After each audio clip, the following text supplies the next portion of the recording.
Hello again. So we are now at the very last session, which is about civil society and politics. More or less the issue or the dilemma how civil actors, especially in a populist illiberal regime, should cooperate or compete with political partisan actors, players in the political arena, how civil society should organize itself if they want to defend, protect European and universal values in case a political regime breaches these values, like in the case of Hungary and Poland, and maybe in some other countries these dangers, these risks are emerging too. And some of us are very much involved in such debates, or maybe in practical terms in civil society activities where we face these dilemma.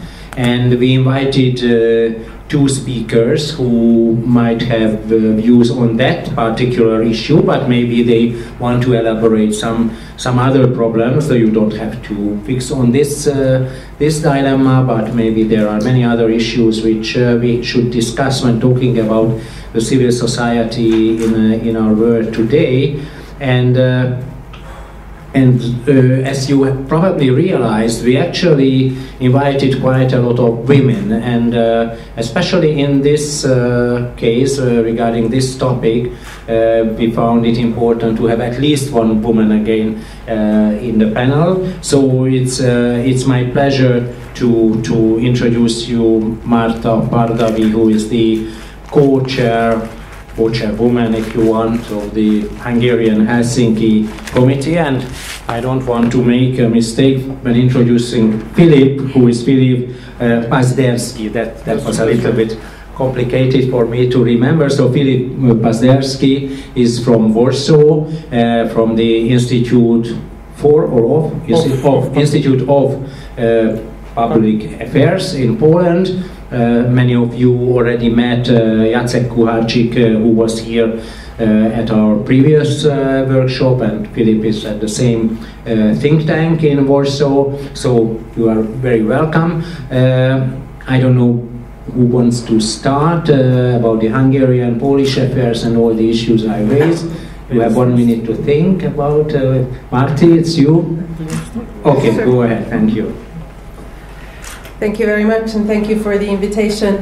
I don't mind starting because Filip has written a paper which I have read, and I think probably many of you have already read it. And without taking away your bread and butter, he does describe very well the situation of shrinking civic space in Poland. And when I was reading that paper, I had to realize that basically all I can give is some examples of the exact same phenomenon in Hungary. So the situation is so similar, particularly when it comes to what is happening with civil society, independent civil society organizations, watchdog organizations, advocacy organizations, that it's almost eerie. For many years, the Helsinki Committee, which has been around in Hungary for over 26 years, actively working, has had a very intensive cooperation with the Polish Helsinki Foundation for Human Rights, but recently, after particularly EU accession, that cooperation has lessened. Now, because of what is happening, this cooperation, I can happily report, is very much alive and rejuvenated. I've been to Warsaw already 2 times this year, and I'll be going 2 more times. So it's not only Mr. Orbán who's going, but also Hungarian civil society activists. And there is not only a lot of interest, but I think a lot of important joint activities that we plan to undertake. Sitting here today is a little bit different from the previous workshop, where I was also very honored to participate. That was, I think, in the spring, when June, yeah. Yeah, it was still nice weather. When we talked about the shrinking civic space phenomenon in Hungary. And since then, there's been, again, a further slide into what is something that I think borders on the absurd, the surreal, the unbelievable. So I think this is something that we both in Poland and in Hungary share, that you really cannot predict what is going to be happening. So when we get the question of how do we plan on taking forward any actions, what kind of endeavors do we foresee, what are our strategic actions, how will we approach the ever-shrinking space, honestly, I can't give you an answer. Just yesterday afternoon, the main cabinet minister, after the government cabinet meeting, announced that the Hungarian national security services, both the domestic and the foreign security services, will be looking into the activities of George Soros and his organizations. This was then, of course, within an hour reiterated by the Fidesz spokesperson, and Mr. Orbán in his weekly radio address went on further, and he did say that there is, of course, and I'm sure you're all familiar with this narrative, a concerted attack on Hungary that is taking place both in Brussels, but it also has people, individuals who are cooperating in this. He didn't use the word collaborators, but I think this is what he meant. So this is, again, I think, taking an extreme to its next level. Certainly when in 2013, in August, a Hungarian member of the Fidesz party listed 13 NGOs as being fake NGOs who are politically instructed and paid to defame Hungary, to carry out activities that are harmful to the national interest. We never expected that within a relatively short period of time, as 3-4 years, we'd be sitting here having to contemplate whether we have already been under surveillance, whether we are now under surveillance, or whether we will be doing that tomorrow. As my colleagues are going to be attending in a few days' time a workshop on digital security, I am unavoidably reminded of what happened to activists who were taking part in a workshop on digital security in Turkey a few months back. I think the situation in Turkey is vastly different, but the individual steps, the way civil society or anyone who holds different dissenting views from the increasingly authoritarian regime's views is being under attack is, I think, eerily similar. Just a few weeks ago, in Poland, human rights organizations working for the rights of women have seen their offices raided. They had detectives in their offices going through all their computer files. This is something that has happened in Hungary to Vera Mora, who I'm not sure if she's here now, but she is. This is something that happened to her about 3 years ago. So the similarities across the board are striking, and I think this is basically just an illustration of a much larger issue that has been already addressed in the previous sessions. What I thought was to give you a very short summary of how we as civil society organizations have responded to these attacks, both in the media and both the legislative attacks so far, because I think that is something that you might not be very familiar with, but it still could give a picture of the various tools that we have been able to use. Early this year, in January, the anti-NGO propaganda campaign stepped up to another level in Hungary when a senior Fidesz politician, who, by the way, is vice chair of the National Security Oversight Committee in Parliament, started talking about certain NGOs needing to be swept out of Hungary. And all of a sudden, the focus on foreign funding became very emphasized. This is something that has been discussed in Hungary in the previous years, foreign funding to NGOs, but certainly that was more, you could say, a media attack, an attack by communication means rather than legislative actions. But this year, in June, the Hungarian Parliament did adopt legislation that is very similar. It's basically a carbon copy of the Russian foreign agent law, which stigmatizes organizations according to the funding sources that they use to resource their activities. This NGO law, I think, has become the focus of much discussion, but it's important to see that already until then, and since then too, there's been a lot of impact on the work, the ability of independent civil society organizations to carry out their work. These attacks, as I said, range from media attacks, legislative steps, also the reluctance of certain donors, particularly corporate donors, to fund organizations that have been singled out, targeted, named in government and media. Also, we have seen, for example, in the Hungarian Helsinki Committee's case, which has been for over 20 years been providing free legal assistance in prisons, asylum detention facilities. We have seen the cooperation agreements that we had with law enforcement agencies all terminated, one after the other. This effectively means that NGO civilian oversight of detention is basically over in Hungary. And of course this is most detrimental to the people who are deprived of their liberty, either as people who are serving a prison sentence or who are kept in detention because they have been seeking asylum.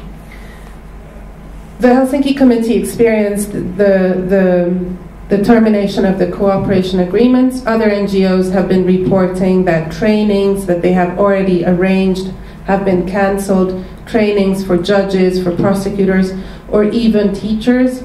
There is an increasing hesitation on the part of anybody working in the public sector to associate with independent civil society organizations, and therefore, of course, the quality, the potential improvement in the level of services on the part of public administration also suffers.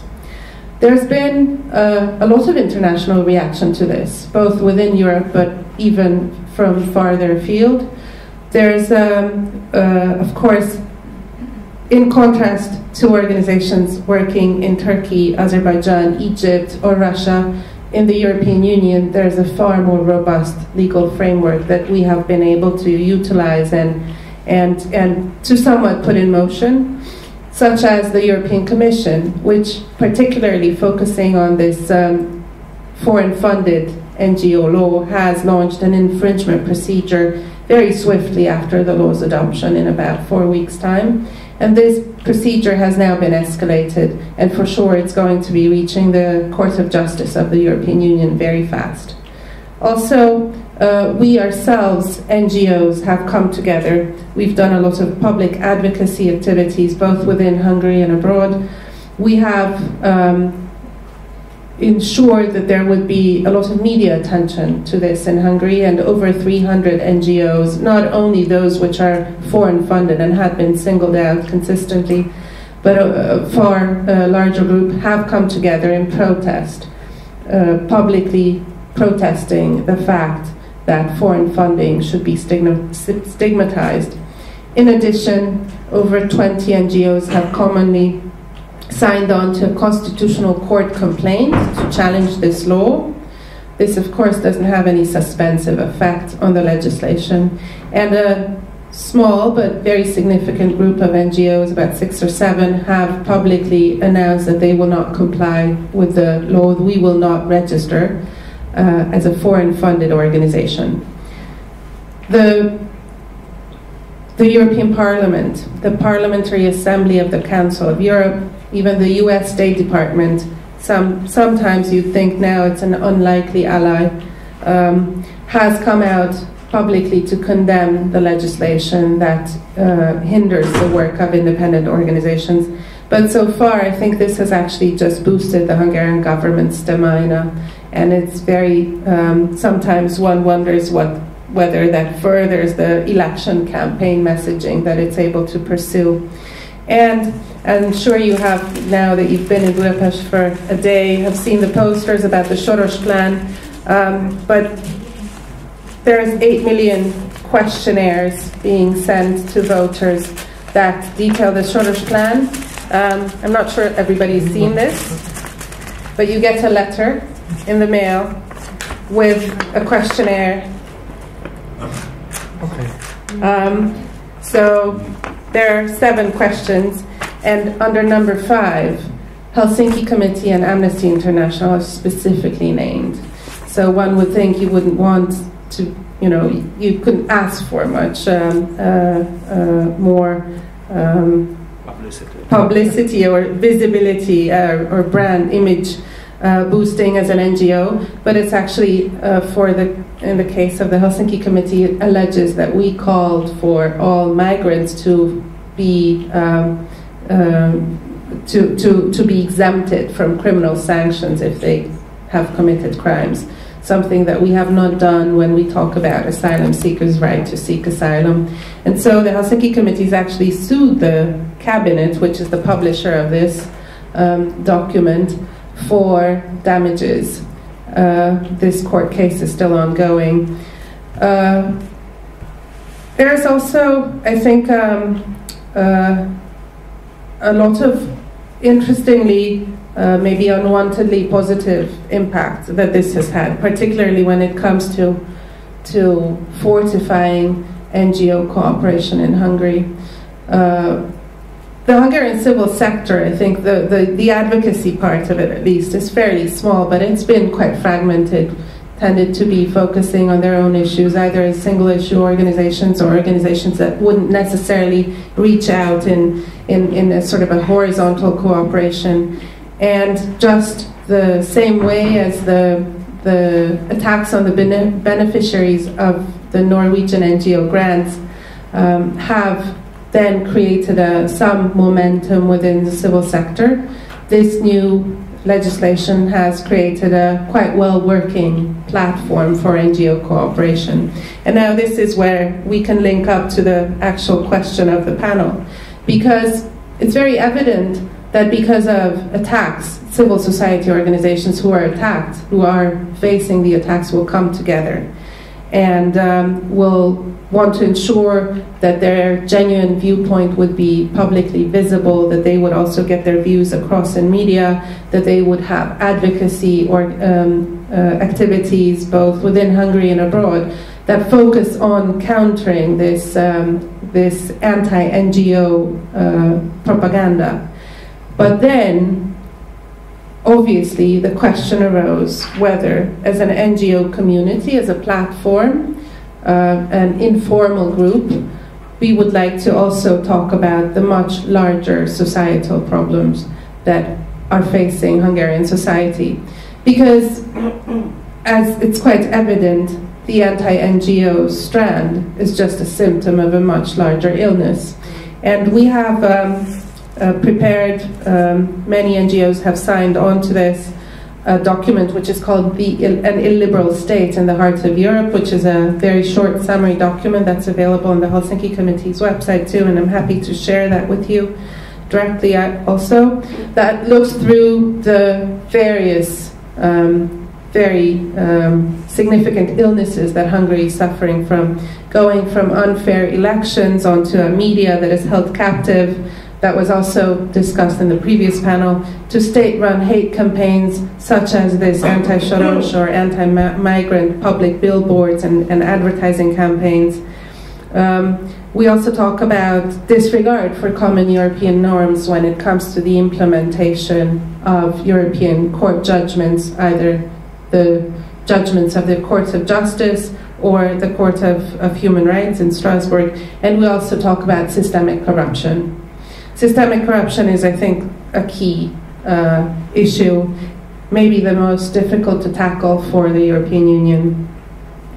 So we have come together to produce this document, which goes much beyond, of course, the single issue of the anti-NGO legislation, but it is a dilemma that confronts this group of NGOs, whether we should actually go on and talk about the much larger issues that Hungarians are struggling with, the democratic backsliding in general, the rule of law issues and corruption in general, or should we just, as a group coming together, focus on this particular symptom of anti-NGO legislation? And quite frankly, without divulging any sort of secrets of our discussions, I can't tell you that there's been a consensus on going forward in discussing the much broader issues. And why is that? Why can't we, when we all see this, when we experience it in our everyday operations, when as Hungarian citizens and groups of citizens coming together as NGOs are so concerned with this, why is it that we can't address this in unison? Why is it that we as NGOs cannot go beyond the individual problems that we face? And I think it goes back to the chilling effect that has already been discussed so much. Hungarian citizens in general, I think, are fairly apathetic and disillusioned with politics, and this has an impact on civil society organizations too.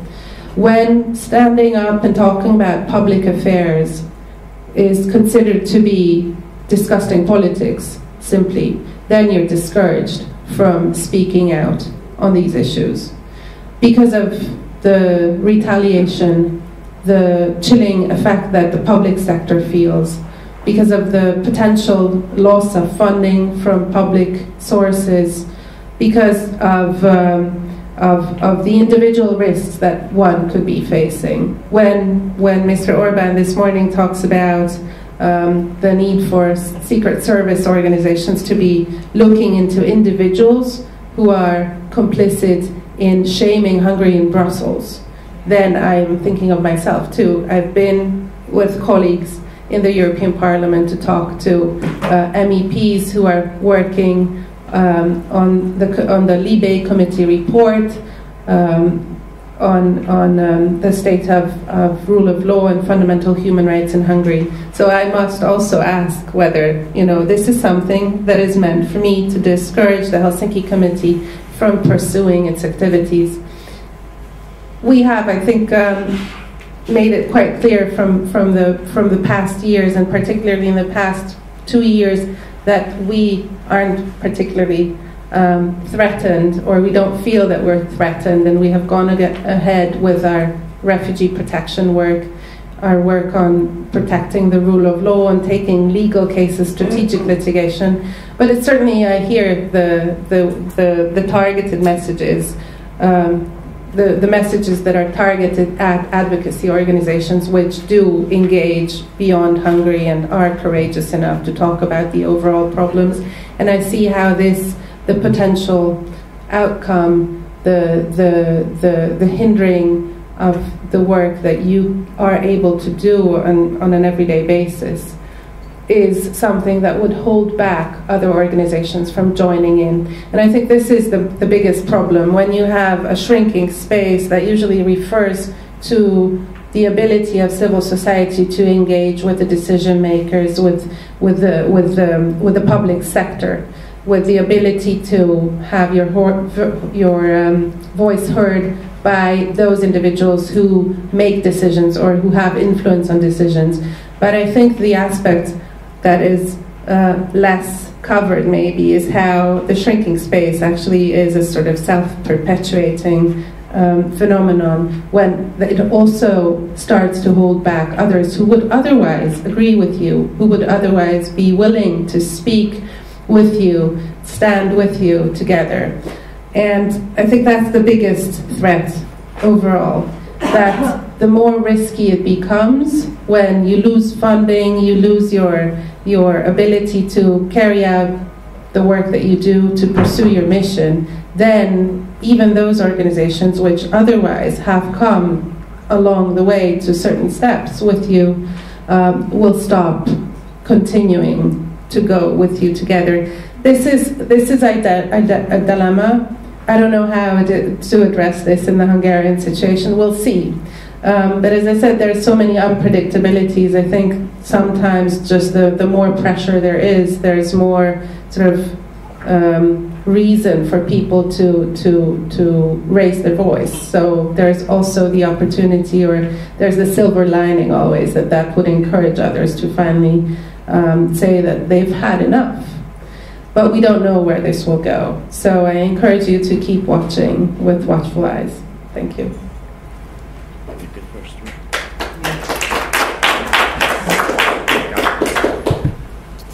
Thank you, Marty. We will come back perhaps after your presentation and after Philip's presentation to some issues we still should discuss. But let me add perhaps very shortly before Philip also makes his presentation that well, certainly Viktor Orbán also went to Strasbourg to participate in, I think it was in Strasbourg many times, to participate in debates and talking about Hungary. So you might argue that you do exactly the same thing what Orbán is doing, if he is allowed to do so, or Hungarian citizens are allowed to do so. And maybe just a short anecdote to that. Once I was there in Brussels at a similar debate on Hungary in the Libe committee, what you mentioned, the Human Rights Committee or Civil Rights Committee of the European Parliament, where I met some Fidesz MEPs, including János Áder, who was still an MEP, who is now the President of the Republic, and he saw me and said, well, you organize it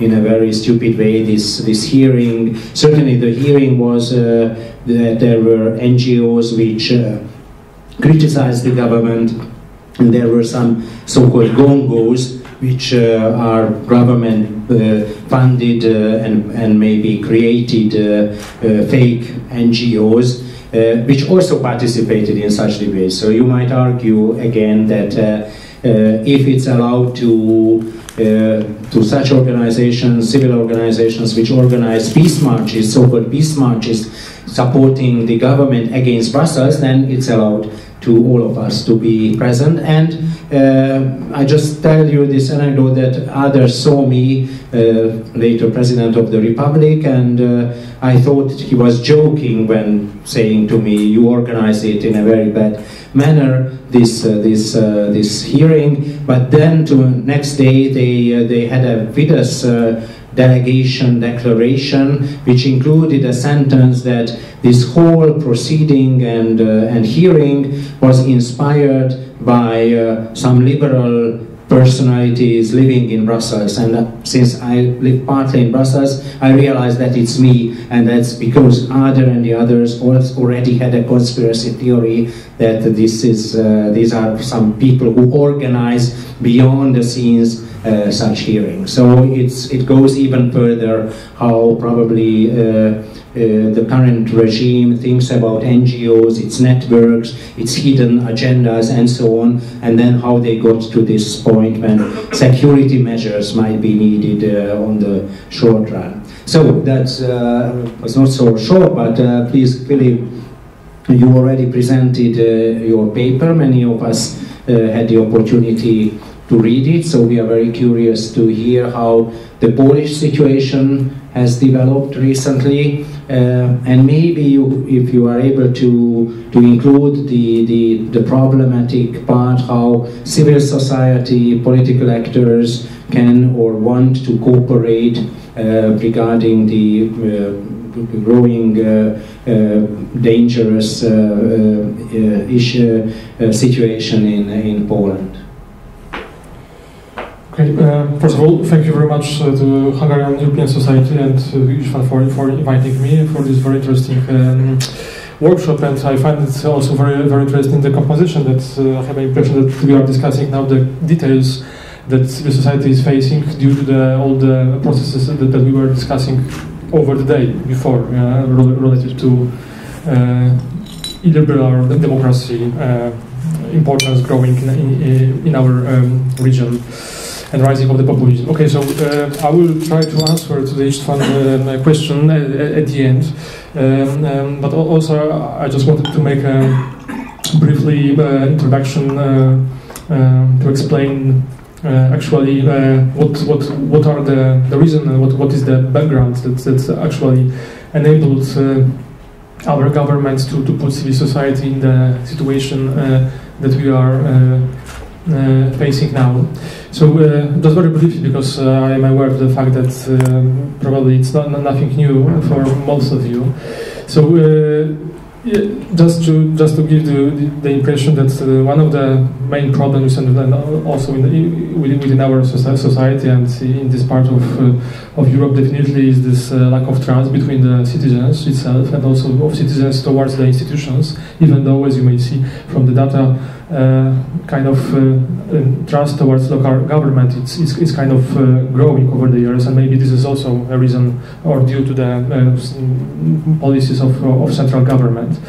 But on the other hand, one of the problems of the civil society that was actually discussed over the years is kind of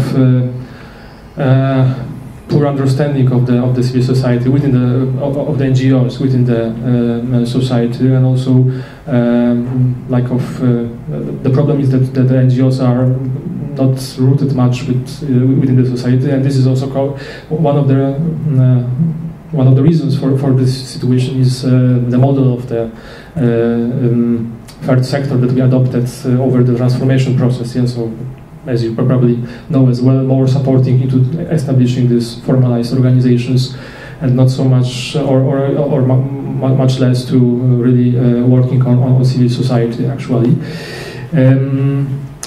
And then, as you may see, these are data from the research we've made some few years ago in 2011, but many people already then had a feeling that actually NGOs are not representing them. They are not working for people, they are working for themselves, or even for means established by others, yeah, like political actors as well. And it was also caused by the situation that was declared by NGOs activists, that they prefer somehow to work with administration because it was kind of easier. They spoke the same language, and it was easier to speak with administration than to address to people and try to explain to people what they are doing actually. Yeah, you just need different means, different capacities and skills. And this can be also, this was also reflected in people's declaration to whom they will address when they will face any serious problems. Okay, this is complicated table. I don't want you to read it, but it just shows that actually what you can see, that people were declaring that they will address mostly their friends and families, which is also cultural things in our part of Europe as well, rooted in the history. The interesting thing is that people were saying that they also wouldn't address the church or church community as well, which might be also unexpected for Poland, but okay. So when we speak about NGOs, just briefly, in Poland we speak about 120,000 organizations, but out of which around one quarter is not active, because we don't have any legal obligations to close to the registered entity that is not working. And coming to the role we have before the last elections, but to some extent it continued. Definitely NGOs were taking part in delivering services in the name of the authorities, but also in shaping the legislations, the policies on the local level as well as on the central level. But just starting, okay, I will just come back to this also to show you that the data about the budget of the sector in Poland, just pointing out the last three lines, which shows that more than 50% of the funds collected by all the NGOs in Poland were coming from the public funds, either from local authorities, central, or from European Union as well. Of course, these funds gets to smaller number of NGOs because, I mean, at least half of the NGOs in Poland don't use any funds for the operation. Yeah? So, but this is about the total budget of the sector. But this is also reflecting the extent to which NGOs in Poland, and I can imagine this is also the case in other countries of the region were kind of devoted to public funding. I mean, without public funding, they wouldn't be able to exist, actually, because there is a very poor philanthropy, private and business one, saying nothing about donations and from members, for example, and things like that. But nevertheless, there was an ongoing cooperation with local authorities, NGOs doing many different things, but also NGOs taking part in the shaping local politics as well, and this was due to the legislation that we have that forces local authorities to, for example, establish the annual program of cooperation with NGOs, and then you can see that, okay, all of them should have them, but as you might see, not all of them fulfill this law, but at least something was going on in the air there.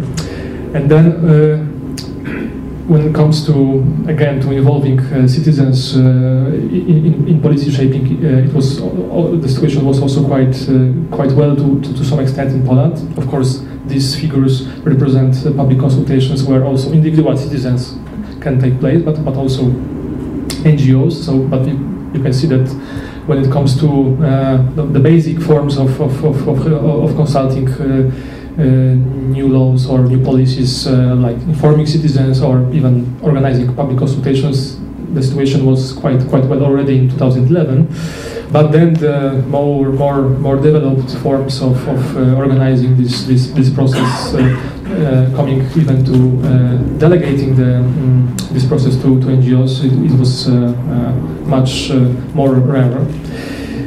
And then also on the central level, we also have a legislation that actually pursues local central authorities, ministries and government to organize a process of consulting new laws, and also with certain points, and also with involvement of NGOs involved in the particular areas of work.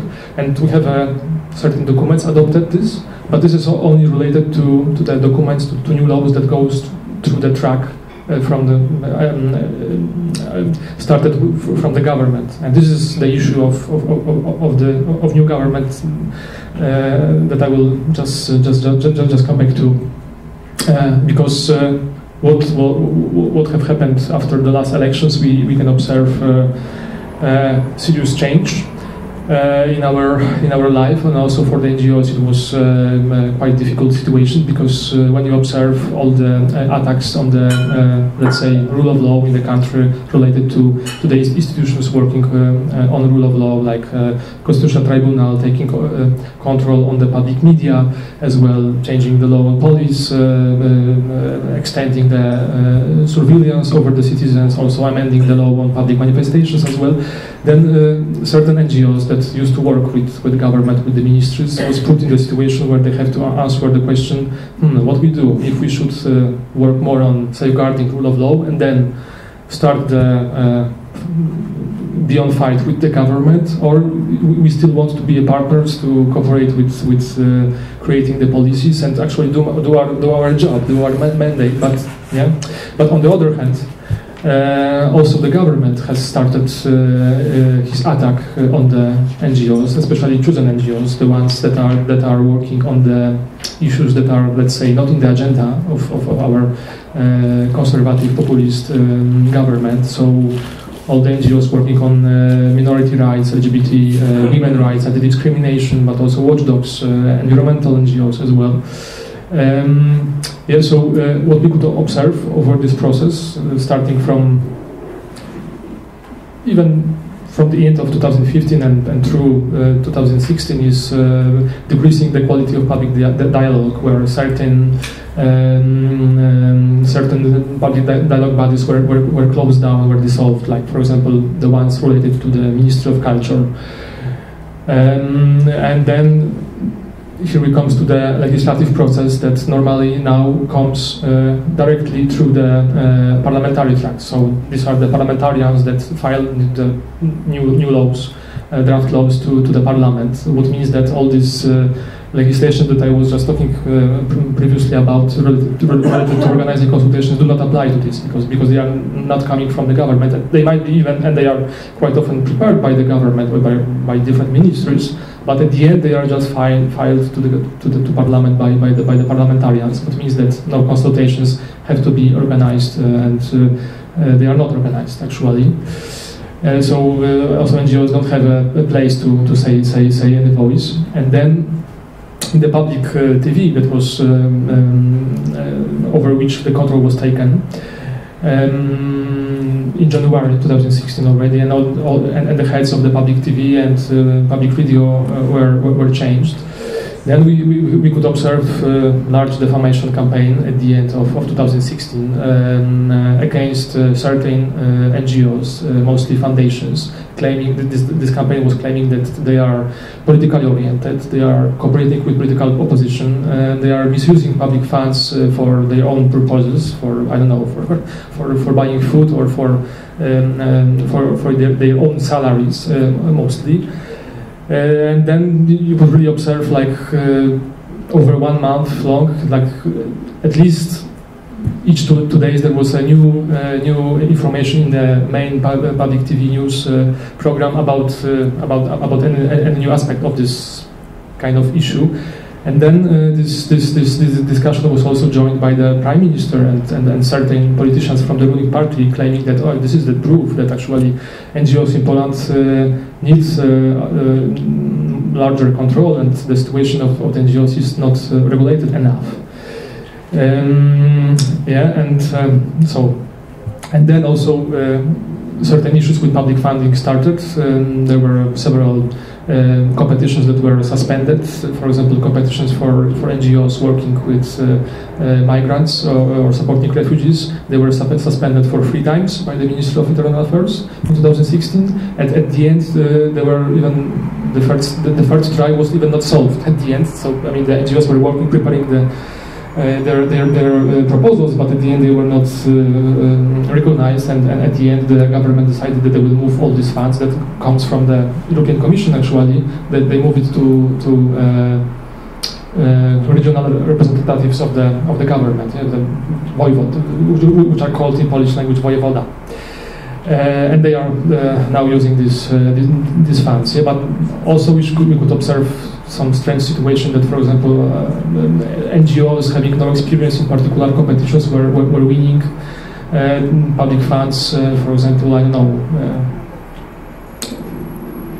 related to establishing kind of web portal informing about situation in Białowieża, this forest. And this competition was won by an association established by some kind of the foundation related to the guy leading one of the conservative newspapers, Gazeta Polska, for example. Yeah. At the end, this grant was stopped by European controls, but this is only one of the examples. And then also the rights and increased controls over the NGOs, especially working on women's rights. It was already said as well. Yeah. And the women's rights organizations and organizations working to protect women from harassment were, for example, already before met some problems with getting public funds, for example, to support the victims of harassment. For example, with Ministry of Justice claiming that actually the scope of their activities, the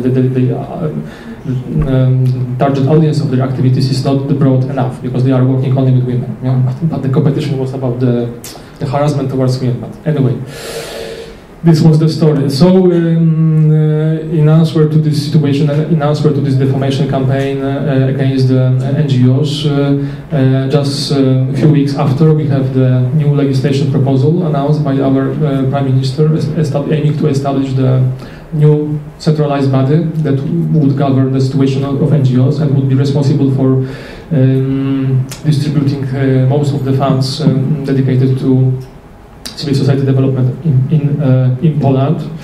And then it went quite fast tracked, I would say, at least for the law related to situation of civil society, with very, I would say, also facade consultation process. and it was adopted September this year, and this now it will be starting operating this entity with a right to distribute around 100 million of Polish zloty already. And then the idea was also, I think that also this entity would be allowed to distribute the Norwegian funds, which were discussed in the same time with Norwegians, but at the end our government didn't succeed with that. So we just have it was just announced a few days ago that there is an agreement that there will be other. I mean, it will be basically Norwegians that will select the entity that will hold the control over this grant. So, as you may see, actually, out of what I was very briefly telling you about, Poland is really, as it was already said, is following the Hungarian path, and actually, I'm not very proud out of it, but we already organized in 2014, after there was this rights on the organizations dealing with Norwegian funds here in Hungary. We organized an event in Poland, also inviting the Veronika Mora, so I'm happy that also that she's with us here, and discussing if Poland could follow the path of Orban with this name, so-called urbanizations, with playing with the name urbanizations. And then we can see that actually, unfortunately, it happened. So, but also it happened. But on the other hand, okay, let's leave this because I don't have time. Just to finalize with some conclusions, you can also see some positive outcomes from this situation. And many of them were already mentioned by you. So there is a lot of cooperation starting on within the society. There are lots of coalitions built with relations to the policies taken by the government. Some of them have also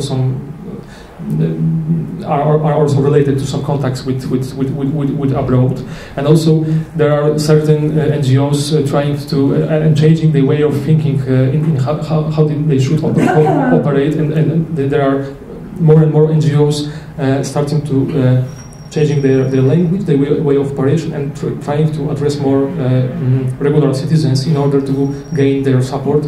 And they are also successful in getting the financial support from the citizens as well. So this is probably a positive outcome, and one of the issues that I would say that we can do and we will still do as a civil society in the region is to have more kind of cooperation and exchange of ideas between all of us to see what has worked and what has not. But on the other hand, I would also say that we also need some more support still, unfortunately, from the European side as well. There are some ideas of suggesting to establish some new financial mechanism supporting the NGOs working actually for the values enshrined in the Article 2 of European Treaty. To support their work, since they are facing more and more problems with getting public funds in their respective countries as well. Yeah. So when it comes to just my last sentence, really, sorry, probably I'm a bit too long. I see rather not many chances, at least for now, of cooperation between the NGOs and, for example, opposition parties. I mean, somehow they are not aware too much about the role of such cooperation. Maybe the one of the aims should be to talk with them to try to explain them why it is also. It can be also fruitful for them as well, for their work, in order to also regain the support from the society as well. So, but at the end, I also would like to end with this kind of notion that we can also observe some positive results from this rather difficult situation. But this positive results comes through very hard time for certain number of the organizations, definitely. So I also hope that they will be able to sustain. Yeah. Well, thank you, Filip, and it was really striking to learn how the Polish